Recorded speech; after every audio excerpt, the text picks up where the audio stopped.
Hey guys, good evening, नमस्कार। कैसे हैं आप सब लोग? बहुत बहुत स्वागत आप सभी लोगों का एकाग्रता सीए के हमारे यूट्यूब चैनल पर। मैं आपका दोस्त एडवोकेट जयेश भंडारी। बच्चों, आज हम जो बात करने वाले हैं वो है आपके सीए की डिग्री आने के बाद में जब आप जॉब अपॉर्चुनिटीज के बारे में सोच रहे होते हैं तो भाई जॉब इंडिया में तो हमारे पास में अवेलेबल है ही है, लेकिन क्या फॉरेन कंट्रीज में भी हमारे यहाँ का जो डिग्री है, हमारी जो सीए की डिग्री है, उसकी डिमांड है कि नहीं? तो भाई साहब, जवाब यह है कि जबरदस्त वाली डिमांड है हमारे इस डिग्री की, न सिर्फ इंडिया में बल्कि फॉरेन कंट्रीज में भी।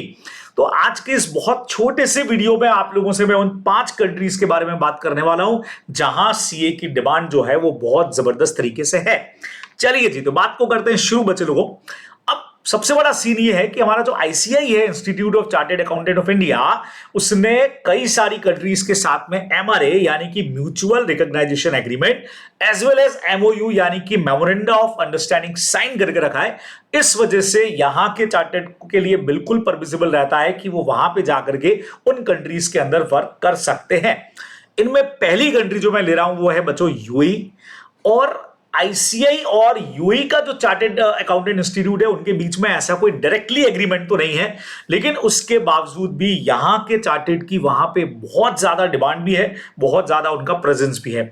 जैसा आपको मैंने कहा यार, 20 साल से ऊपर मुझे पढ़ाते हुए हो गए हैं, तो कितने ही मेरे स्टूडेंट एज वेल एज मेरे कई सारे फ्रेंड्स जो हैं वो यूएई में हैं और इस वक्त के अंदर बहुत बढ़िया तरीके से वहां पे जॉब उनके पास में और अच्छा खासा काम जो है वो भी उनके पास में वहां पे है। तो हमारे लिए एक बहुत बढ़िया अपॉर्चुनिटी जो है वो हो सकता है यूएई।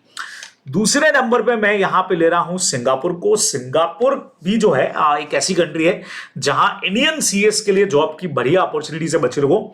आईसीआई और institute of Singapore chartered accountant यानी आईएससीए जो है उनके बीच में एक एमआरए साइन है और उस एमआरए के हिसाब से जो है वो यहां का जो चार्टर्ड है वो वहां की मेंबरशिप जो है एसोसिएट मेंबरशिप ले सकता है। लेकिन उनके लिए बस करना ये पड़ेगा कि वहां के कुछ पेपर्स जो हैं, बट ऑब्वियस है कि हमारे यहाँ का टैक्स सिस्टम और वहां का अलग है, उसके अलावा लॉज हमारे अलग हैं, तो वो वहां पे जाकर के उनको कुछ स्पेसिफिक जो एग्जाम्स है उनको क्लियर करना पड़ेगा। और वो जब आप वहां के लोकल एग्जाम्स को क्लियर कर लेते हैं तो बहुत आराम से आप वहां पे अपनी प्रैक्टिस को स्टार्ट कर सकते हैं। तीसरे नंबर पे मैं ले रहा हूं यहां पे ब्रिटेन को। और आईसीए का ब्रिटेन के साथ में एक लॉन्ग स्टैंडिंग एग्रीमेंट है, काफी लंबे टाइम से आप लोग बोल सकते हो। और ये है institute of chartered accountant in England and Wales के साथ में। और ये एग्रीमेंट अलाउ करता है हमारे इंडियन चार्टर्ड अकाउंटेंट को कि आप वहां पे आईसीएडब्ल्यू के जो मेंबर है वो आप बन सकते हैं। हाँ, एज वेल एज जैसा आपको मैंने कहा था बाकी कंट्रीज में भी है, वैसे यहां पे भी करना पड़ेगा। कुछ यूके का जो टैक्स सिस्टम है और जो लॉ है वहां से रिलेटेड जो मॉड्यूल्स है वो एग्जाम्स है वो आपको क्लियर करने पड़ेंगे। कुछ और रिक्वायरमेंट को पूरा करना पड़ेगा और उसके बाद में एज चार्टर्ड अकाउंटेंट आप वहां पे अपना जो काम है वो यूके के अंदर भी कर सकते हैं। कई सारे लोग इस वक्त में कर भी रहे हैं, तो ये भी हमारे लिए एक अपॉर्चुनिटी का काम कर देता है। फिर अगले नंबर पे आता है भाई कनाडा। अब कनाडा का जो चार्टर्ड प्रोफेशनल अकाउंटेंट्स है सीपी ऑफ कनाडा, उनके साथ में आईसीए का एक एमओयू साइन है और ये अलाउ करता है कि यहां जो हमारा चार्टर्ड अकाउंटेंट है वो वहां पे बिल्कुल वर्क कर सकता है। और इसकी वजह से मतलब आप कह सकते हैं कि डायरेक्टली तो आप चलो नहीं कर पाएंगे, लेकिन वहां पे भी एज वेल एज सेम उसी तरह से एक कॉमन फाइनल एग्जामिनेशन होता है बराबर से सीएफई, वो जैसे ही आप क्लियर करते हैं और जो दूसरी नेसेसरी रिक्वायरमेंट है पूरी करके वहां पे भी हमारा जो सीए है वो काम कर सकता है। और फाइनली हमारे पास में जो कंट्री आ रही है एक, वो है ऑस्ट्रेलिया। अब ऑस्ट्रेलिया जो है वो भी एक बढ़िया ऑप्शन के अंदर कवर होता है। ठीक है, आईसीए ने वहां पे एमओयू साइन कर रखा है chartered accountant Australia and New Zealand उनके साथ में। और ये इंडियन सीए को बिल्कुल क्वालिफिकेशन देता है, कि बिल्कुल रिकॉग्नाइजेशन देता है कि आप ऑस्ट्रेलिया के अंदर भी अपना प्रैक्टिस जो है, अपना काम जो है वो बिल्कुल कर सकते हैं। एज वेल एज जैसे बाकी कंट्रीज में है, आप लोग सब जानते हो, और हर कंट्री का अपना टैक्स सिस्टम और अपना लॉ सिस्टम है।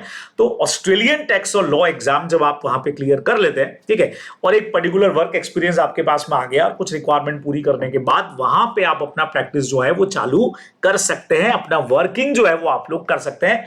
तो आज का छोटा सा ये सेशन आप लोगों के लिए, जो लोग ये सोच रहे हैं कि यार बाहर जाके क्या कोई अपॉर्चुनिटीज हमको मिल सकती है क्या, कुछ टाइम बाहर जाके कुछ एक्सप्लोर करना है, तो आपके पास में 5 5 कंट्रीज हैं जहां पे आप लोगों के लिए बढ़िया अपॉर्चुनिटीज है। उनमें एक मैंने आपको बता दिया ऑस्ट्रेलिया, ऑस्ट्रेलिया के पहले हो गया हमारा कनाडा, कनाडा के अलावा हमारे पास में है ब्रिटेन, ब्रिटेन से पहले आ गया हमारे पास में सिंगापुर, और देन जैसा आपको मैंने कहा था जहां सबसे ज्यादा हमारे चार्टर्स जो हैं, मतलब मैं अगर सोचूं कि यार मेरे स्टूडेंट और फ्रेंड्स कहाँ ज्यादा मिलेंगे तो वो मुझे यूएई के अंदर मिलने वाले हैं। तो ये सारी की सारी अपॉर्चुनिटीज आपके सामने हैं। तो भाई बस फटाफट से करना क्या है, करना ये है कि यार पढ़ना बहुत पड़ेगा, फाउंडेशन इंटर फाइनल क्लियर करना है, और देन उसके बाद में आप चाहें तो यहां रह करके अपना काम करें, आप चाहें तो इन कंट्रीज के अंदर एक्सप्लोर कर सकते हैं। चलिए, तो छोटी सी इंफॉर्मेशन आपके लिए, होप्स हो कि आपको बढ़िया लगी होगी। अगर लगती है तो क्या करोगे, वीडियो को लाइक करोगे, दोस्तों के साथ में फटाफट से शेयर करना मत चलोगे।